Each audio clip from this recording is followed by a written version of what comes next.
I seek your guidance regarding a question posed by a non-Muslim regarding existence of Allah, existence of God.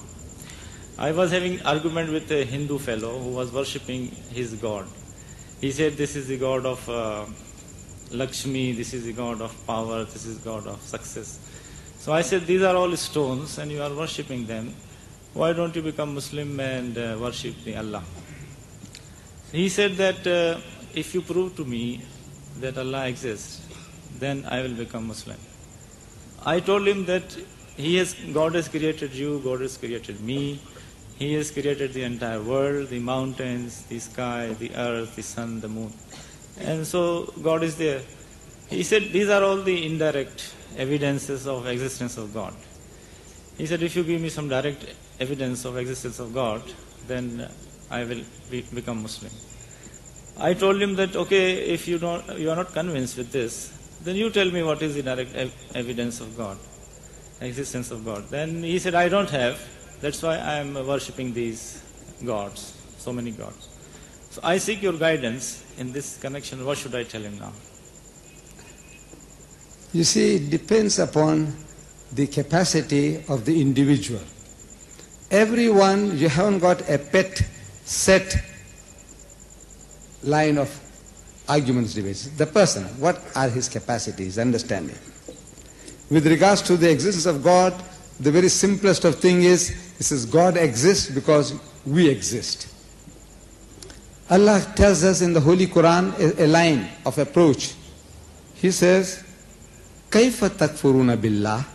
How can you not believe in Allah? See, if this man is an educated man, really educated, not just, a fellow who's passed class 1, 2 or 3 and he can speak English, but really he's got some sense in him.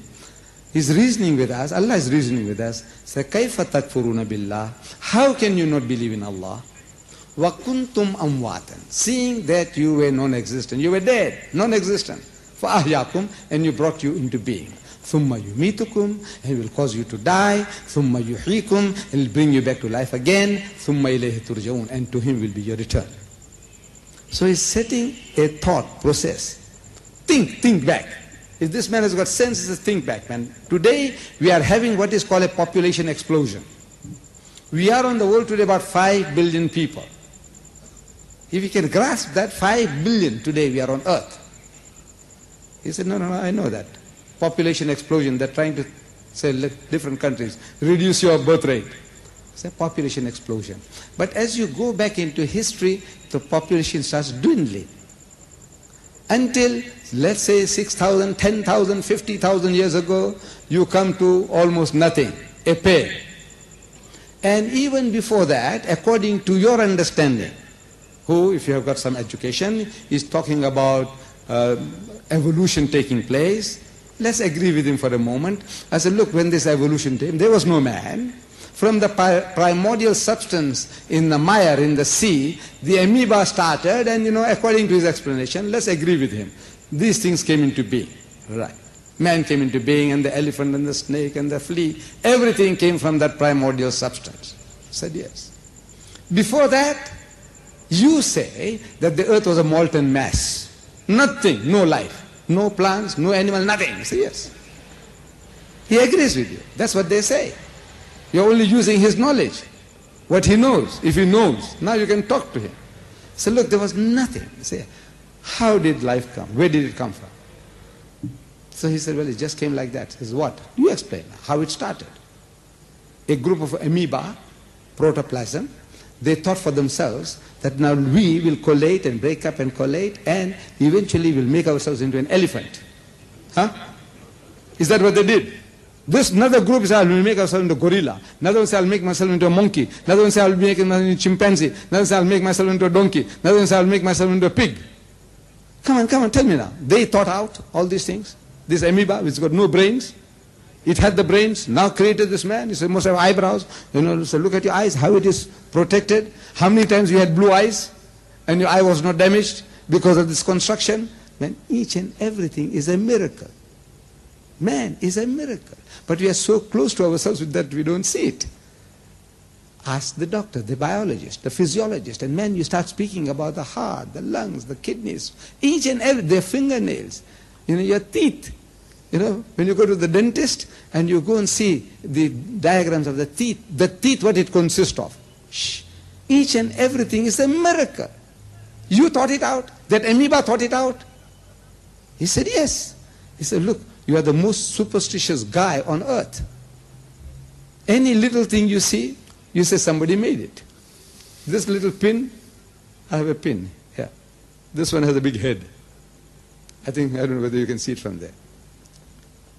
I said, it came by itself. He said, no, the guy's mad. Somebody made it. A matchstick. I said, it came by itself. He said, no, somebody made it. Look, if somebody told you it just came by itself, you say, he's mad, he's a lunatic. Nothing can come by itself. Somebody made it. This most complex machine, it came by itself. It thought out for itself everything, what you're doing about yourself. Each and every little thing about him, in the eardrums, the balance, that I can keep on standing here, not fall down, I'm straight. All this, what is doing it? All this is come by accident. There is a creator. The only thing is in the concept. You see, he's worshipping men and monkeys, elephants and snakes, and he wants to justify that. See, it's the concept. Reason with him, but of course, as I said now, it depends upon his background and experience. I can't just give you a pat answer. Say, look, just tell him this, and he'll be satisfied. You got to find out from him, like suppose now I had a chance of meeting the fellow, and as soon as he starts opening his mouth, I said, what is this, man? So everybody, you have to deal with them individually, according to the background and experience.